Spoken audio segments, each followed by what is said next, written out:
Hello everyone. વર્ષો પહેલાંની વાત છે.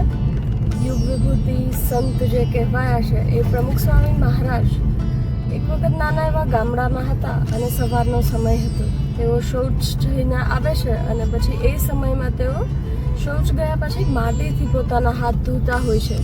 ત્યારે એમના સેવક સાથે હોય છે.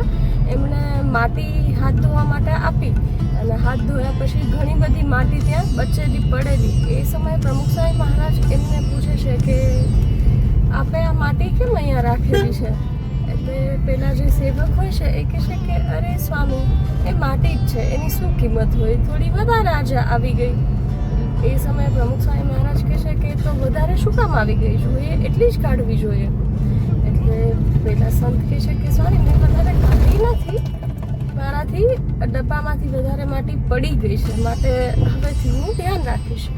એ સમયે પ્રમુખ સ્વામી મહારાજ કહે છે કે તો તું એને પાછી નાખી દે, તો આપણે કાલે પણ કામમાં આવી શકે. તો એ સંતે એવું કર્યું કે માટી હતી તો એમણે નીચે નાખી દીધી, ડબ્બામાં નાખવાની બદલે. એટલે પ્રમુખ સ્વામી મહારાજ કહે છે કે તે નીચે કેમ નાખી દીધી? એટલે પેલા સંત કે સ્વામી, હવે ધૂળ જ છે અને ધૂળ ભેગી પડી જશે, ધૂળના ક્યાં પૈસા થાય છે એમ. એટલે પ્રમુખ સ્વામી મહારાજ એ સમયે એમને બહુ સરસ શીખ આપે છે. એમના શિષ્ય હતા અને આપણને દરેકને કામ લાગે એવી શીખ પ્રમુખ સ્વામી મહારાજ આપે છે કે કોઈ પણ વસ્તુના પૈસા હોય કે ના હોય, પણ જો તમને એની આદત પડી જશે ને તો એ ભવિષ્યમાં તમને નુકસાન કરતા થશે.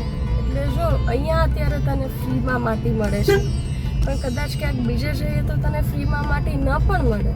માટે કાંઈ પણ વસ્તુનો બગાડ કરવો, વ્યય કરવો એવી આદત ના રાખવી.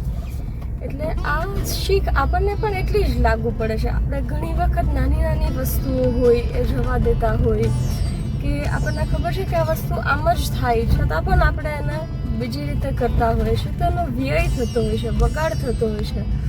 તો આપણે કદાચ એના પૈસા ના ચૂકવતા હોઈએ, પણ છતાંય આપણી આદત ન બગડે, આપણે કંઈક સમાજને, આપણે આપણા માટે કંઈક સારું કરી શકીએ, એના માટે આપણે આવી ખોટી આદતો ન પાડીએ. Thank you.